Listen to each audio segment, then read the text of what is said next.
It started the summer after high school, the kind of summer where everything feels like it's waiting to begin. I was 18, restless, stuck somewhere between boyhood and whatever came next. My older brother Dax had invited a few friends to our family's lake house for a week before he left for his job in Denver. I didn't expect to be included in much. I was the younger brother, background noise to their stories, the kid who was almost grown. Then Callan walked in. He was Dax's best friend since college. 23, confident in a way that didn't feel forced. Callan had this quiet way of looking at people that made you feel like you mattered. I'd seen him a few times over the years, but never like this. Not since everything inside me had shifted and I'd started noticing things I wasn't sure I was allowed to feel. His voice was lower, his arms stronger, and when he laughed, I felt it in the center of my chest. The first couple days passed in a haze of grilled food, lake water, and the kind of long silences that only happen between people who've known each other for too long. Dax and the others treated me like a tag-along, but Callan didn't. He sat next to me at dinner, asked about my college plans, and listened like he actually cared. That shouldn't have meant much, but it did. On the fourth night, we had a bonfire by the dock. Beer, bad music, stars sharp enough to cut the sky open. Everyone drank more than they should have, and I wasn't used to it. Dax stumbled off to bed around midnight, and the others followed not long after, leaving Callan and me by the fire. The air was cool, the kind of quiet that makes people say things they wouldn't in daylight. You ever feel like you're just pretending to be someone? I asked, half drunk and not sure why I said it. Callan looked at me, the flames dancing in his eyes. Yeah, he said, all the time. We talked until the fire burned down. I don't remember what I said. I remember his voice, low and thoughtful, and how he didn't interrupt when I rambled. I remember him brushing ash off my shoulder. I remember how the silence between us stopped feeling awkward. At some point, it just felt full. It was late, too late to go inside without waking everyone. He suggested we crash in the guest house, the little cabin off the dock that no one used anymore. I said okay. We didn't mean to fall asleep in the same bed. There was only one, and I told myself it wasn't weird. We were both tired. It was just sleep, only it wasn't. I woke in the early hours, my head heavy, heart thudding. The room was dark but warm. I could feel his breath on the back of my neck, his hand on my waist, fingers curved like they'd been there all night. I shifted slightly, and he pulled me closer. No hesitation, no sleep in that gesture. I turned toward him, and our eyes met in the dark. He didn't say anything. He just leaned in and kissed me. Slow, certain, like it wasn't the first time he'd thought about it. I didn't stop him. Everything that happened next was quiet, messy, tender. I didn't understand all of it, but I didn't need to. It felt like falling off the edge of something and finally landing somewhere soft. For once, nothing about who I was felt wrong. When I woke again, it was daylight. The guest house was filled with pale morning light. Callan was already up, standing near the window with his back turned. He didn't look at me, just pulled on his shirt and said, "We should head back before Dax wakes up." I nodded, throat dry, the warmth from the night already gone. We didn't talk about it. Not on the walk back. Not during breakfast. Not once. The silence felt louder than any confession. But something had changed, deep and invisible, like a string had been tied around my chest and pulled tight. I didn't know what it meant. I didn't know if it would ever happen again. But I knew I'd never forget the way he looked at me in the dark, or the way he wouldn't look at me in the light. By the time fall rolled around, the heat of that night had cooled into something quieter, heavier. I turned 19 in September. No big party, no loud celebration. Just a quiet dinner with my parents and a few messages from people I didn't talk to anymore. Callan didn't text. I kept telling myself I hadn't expected him to. But that wasn't true. The days moved on, but I stayed fixed to a moment he didn't seem to remember. I was in college now, far enough away to pretend that night hadn't changed anything, close enough that I couldn't stop thinking about it. I told myself to forget. I even tried to believe it had been a mistake like he'd said with his silence. But my body remembered. My heart did too.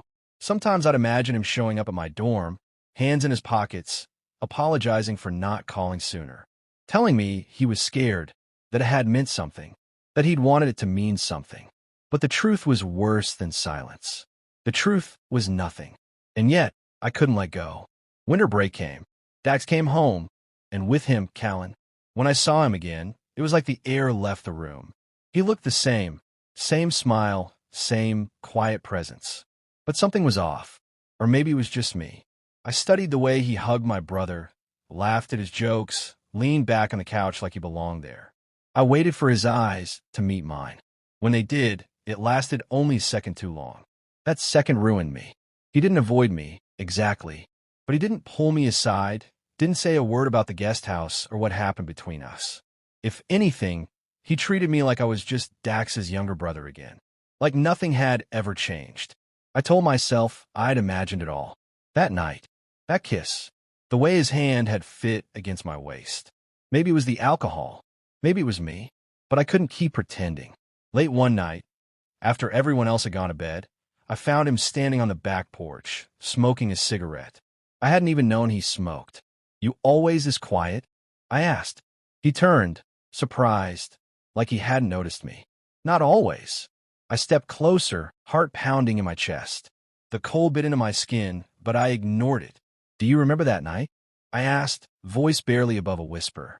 He didn't answer right away. He exhaled slowly, watching the smoke curl in the air. "I remember we were drunk," he said. "It was late. Things got confusing." "Confusing?" I repeated. He nodded. "We both had too much. It wasn't supposed to happen, but it did." Callan looked at me, his eyes suddenly sharp in the dark. "Yeah, and we moved on." My mouth felt dry. "Did you?"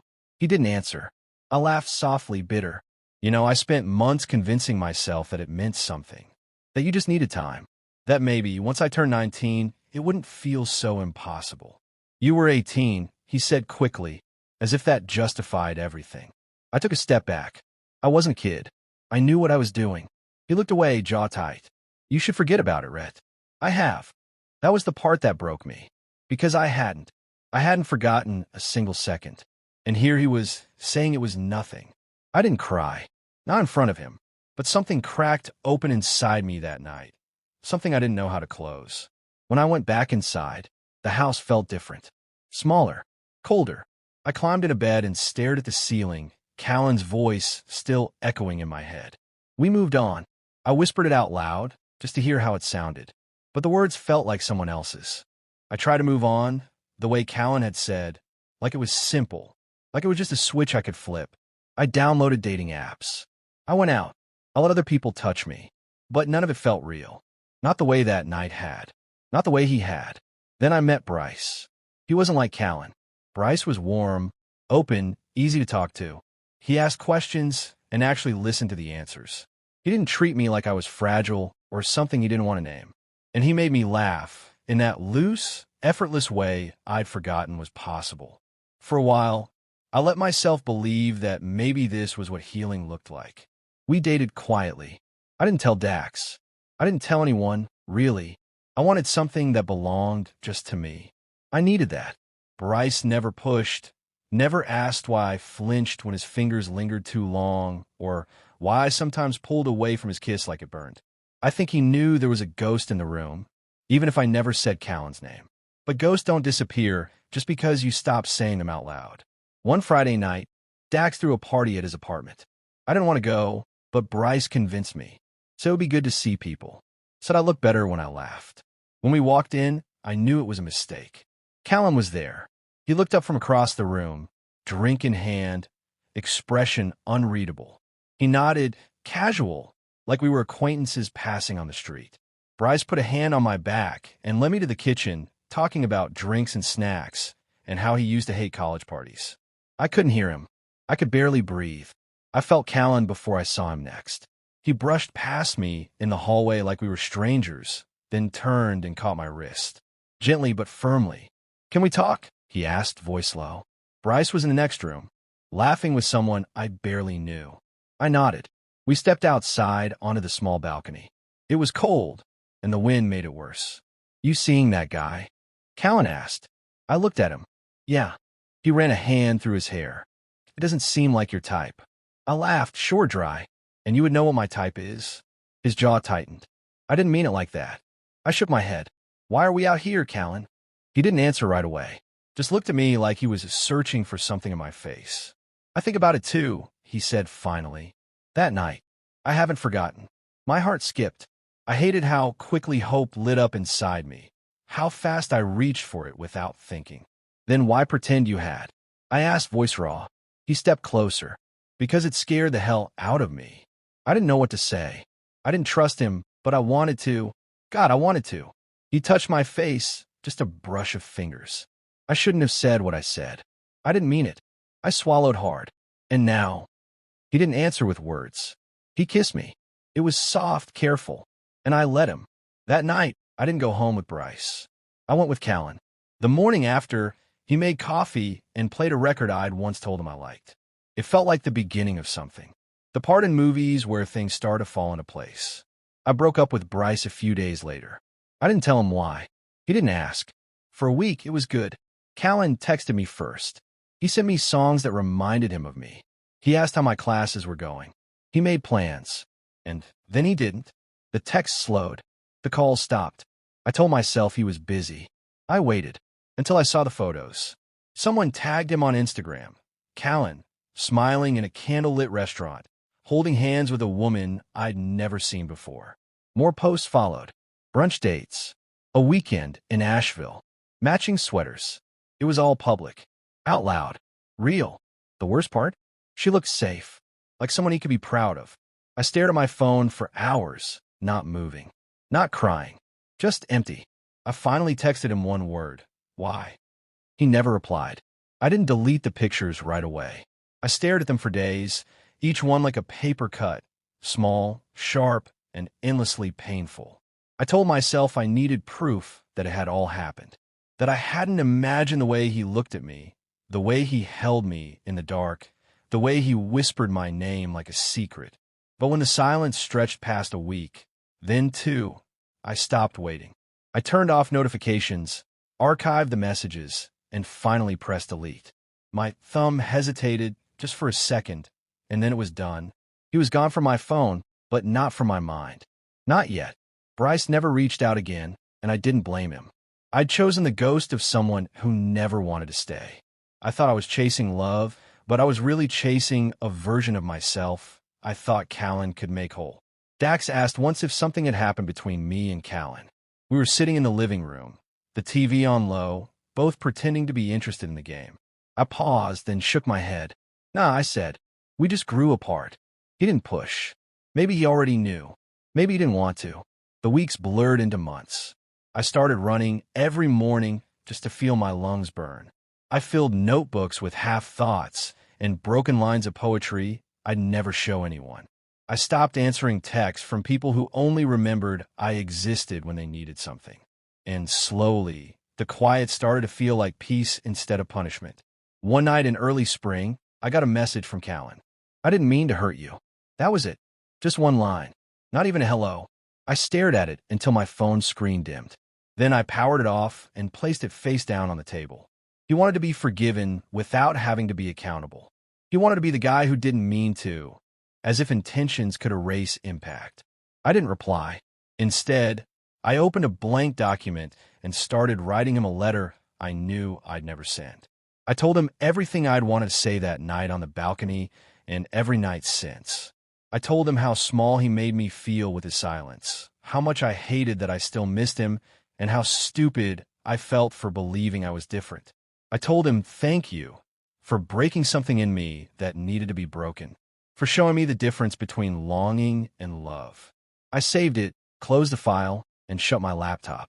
On my birthday, I drove to the lake alone, the same lake house where everything started. It was empty now, waiting for summer again. I walked out to the dock, the boards creaking beneath my feet, and sat down with my legs dangling over the edge. The water was dark and still. I thought about who I used to be, the boy who clung to one night like it could save him, who believed that love was something you earned by being quiet and good and patient. And I thought about who I was now, still healing, still unsure, but no longer waiting to be chosen. I reached into my jacket pocket and pulled out a small stone I'd brought with me. Smooth, flat, nothing special. I held it for a moment, then tossed it into the lake. It vanished without a sound. And just like that, I let it go. Not the memory, not the lesson, but the weight of it. The ache of wanting something that was never mine to keep. I sat there until the sky turned pink with evening, the breeze brushing against my skin like a promise. Not of love, not yet, but of something softer, something real. And when I stood to leave, I didn't look back.